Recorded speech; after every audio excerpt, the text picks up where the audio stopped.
Hey, well, thank you all so much. I'm so thankful to be here this morning, to get to chat with you, kind of share a little piece of who I am, a piece of my story. I think there's so much that makes up who I am and the things I've encountered, the experiences that I had, that there's no way I could share all of them with you today. So there's one thing that I wanted to just point out and take time to share with you today, one specific instance, one specific moment in my life. But before we even do that, I want to thank you. You made a choice to be here this morning, right? You had time. Your time is finite. You're never going to get it back. And I want to acknowledge that for a second. I want to say thank you for taking the time to be here, to look at your schedule and to say, I'm choosing to say yes to be here, to support Billy, or just to listen to Billy. You may not even know who I am. And I'm so thankful that you've chosen to say yes to be here in this moment. That means you are inevitably saying no to other things. And I want to acknowledge that and just say thank you.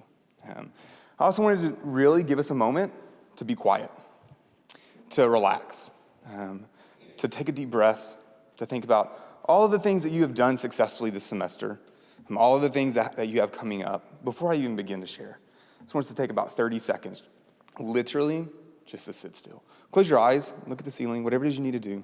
Take a deep breath and just be here for the moment.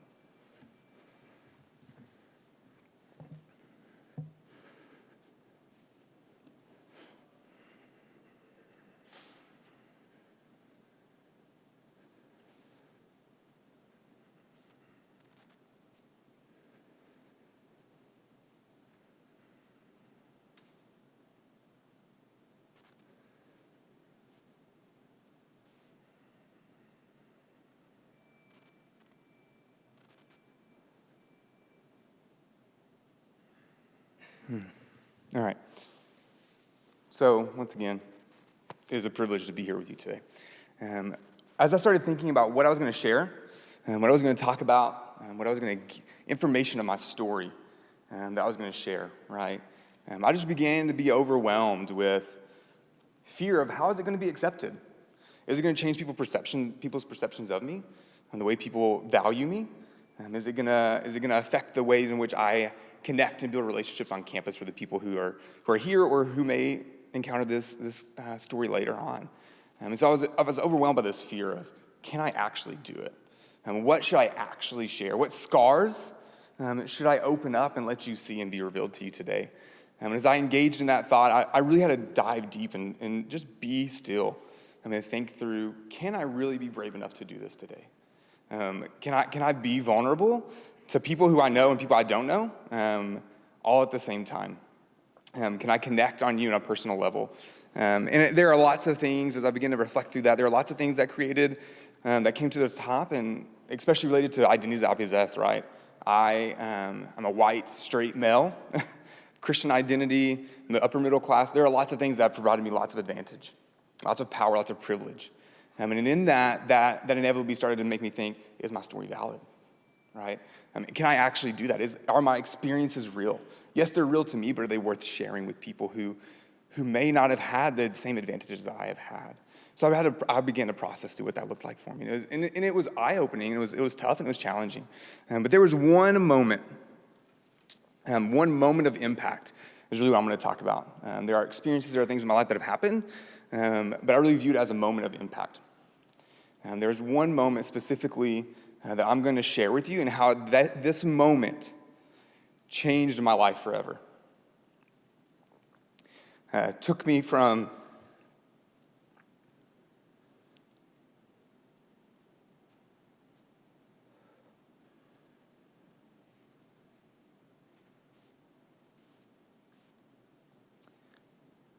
somebody that was very self-centered,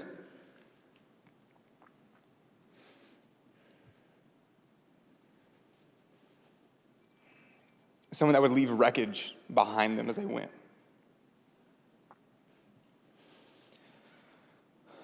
Somebody that hurt people with no regard of what they thought or what they felt or how it would affect them in the future.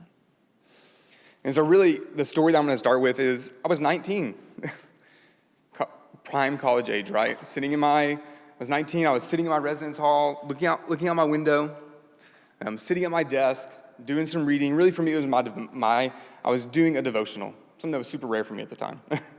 I grew up in a Christian home, but something that was really rare for me was to engage in my my Christian identity on my own accord, for me to make time to engage with that. And really leading up to this moment, I spent a summer working at a youth camp, and a part of that summer I was preparing to engage in my second season of being a college athlete, which was a huge part of who I was at that time. And I remember sitting down at my desk, literally like it was yesterday, 10 years ago this September, and I'm sitting there and I'm looking out the window, I'm thinking,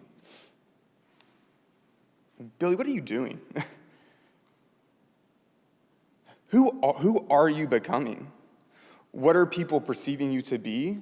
How are you hurting people? What are those things that you're doing that you are leaving behind where you are potentially really creating moments of impact for other people that are really negative and hurtful, and are really affecting their story in a really negative way?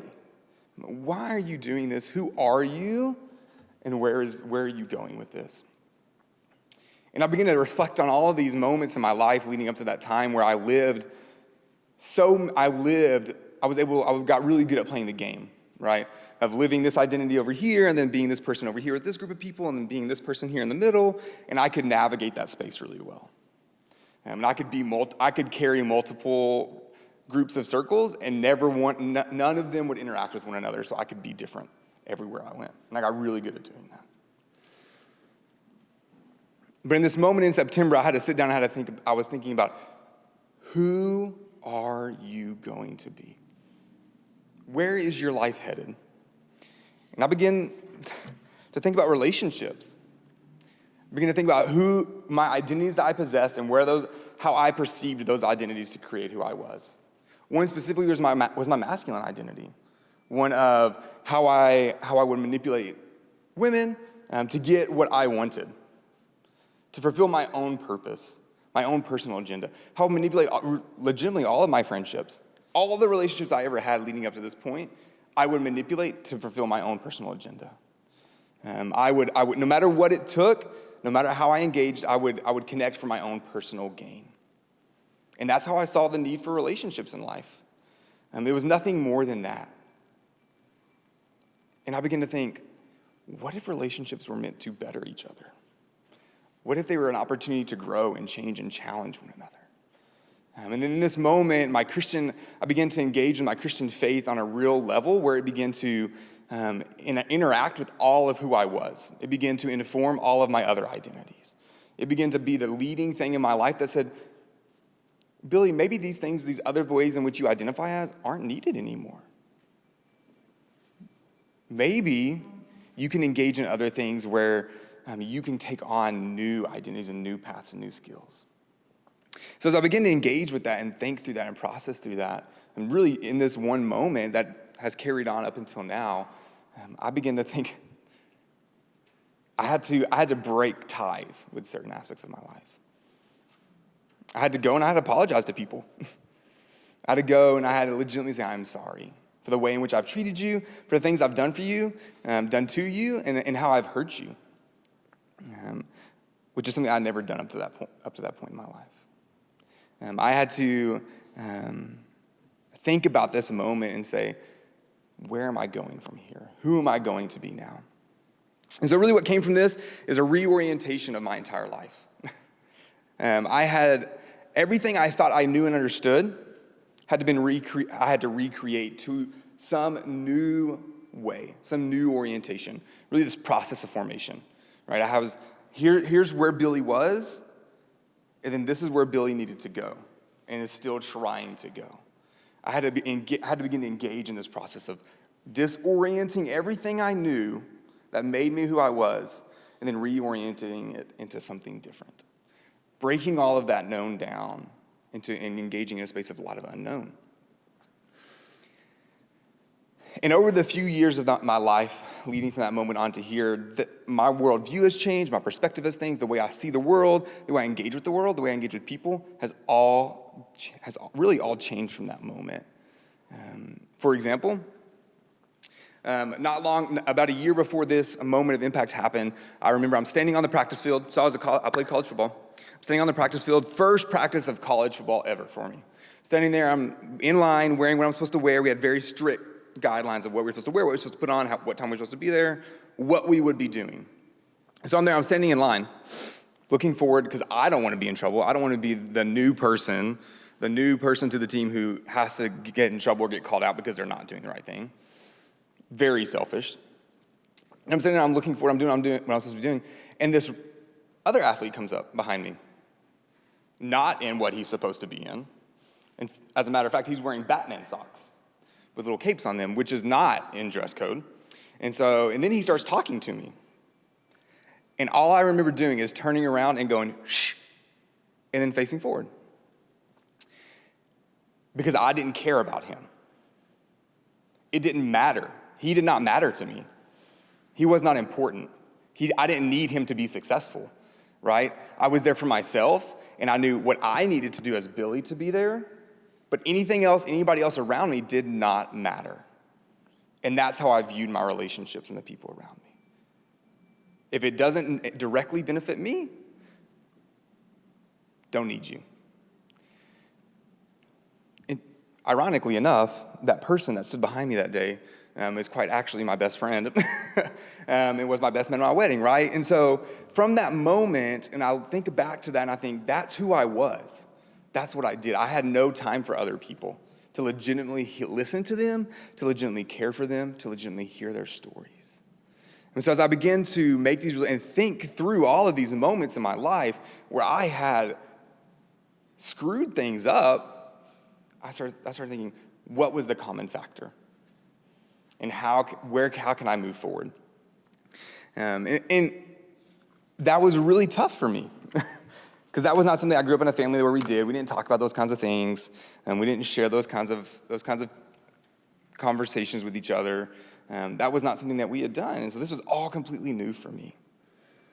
And so as I began to process through this, I started to think one of the things that began to happen is as I think about my identities, they all intersect and come together, but they are initially ordered as if I have some conflict between each identity, the one that I value most is going to win in that obligation, that moral conflict, right? And so I started thinking, well, how do I put my Christian identity above all others to inform all of the things that I do? How is it going to make me think holistically about my life in relation to how I want to live? And so then it led to all these other moments, right? I quit football. Because it was no longer something I needed in my life. It was something that was holding me back, something that was keeping me from moving forward. And so I legitimately just said, hey, I'm going to quit football because it is no longer the most important thing to me. And I began to take risk and step out into all this uncertainty that I had no clue what was going to happen. All these things I'd known my entire life, I was putting behind me and letting them go and moving forward into a lot of unknown and uncertainty in my life. For example, when I met my wife, Kayla, really random story. We were sitting in this place. It was a mentor-mentee kind of gathering. I had a mentee who didn't show up. I was standing up against the wall with some of my friends. I'm like, okay, cool. Like, they didn't come. All right, we'll just leave. Well, as we're getting ready to leave, I'm looking around all these tables of chairs, and I never just like put myself out there just to meet new people like that. And so what I would do is I sat there and I had a conversation, and I'm like, no, actually, y'all can leave. I'm going to talk to this girl. And I stepped out and took this risk, and now Kayla is my wife, right? And those kinds of things, I began to reorient my life to meeting people, to focus on people. Not the task that needed to be completed, but the task is the person, right? Not fixing a person, not handling a person, but meeting a person and engaging in the person in life. As I think about the rest of this, I think there are so many other things that come from this moment of impact that have really created my life and moved me forward. But it's a never-ending process. It's a pilgrimage, never-ending journey. And as I think about my life, truly is me constantly reorienting my Christian faith and who I am in relation to the things that I learn and experience on a daily basis. And so when I think about this, I think moments of impact for me, these experiences, these events in my life that have really shaped me, have all happened around or because of people. And that is the purpose, right? To be with people and to love people and to create experiences and memories with people. Because as much as we try to get away from each other, there's always somebody else there. So thank you so much. I appreciate it.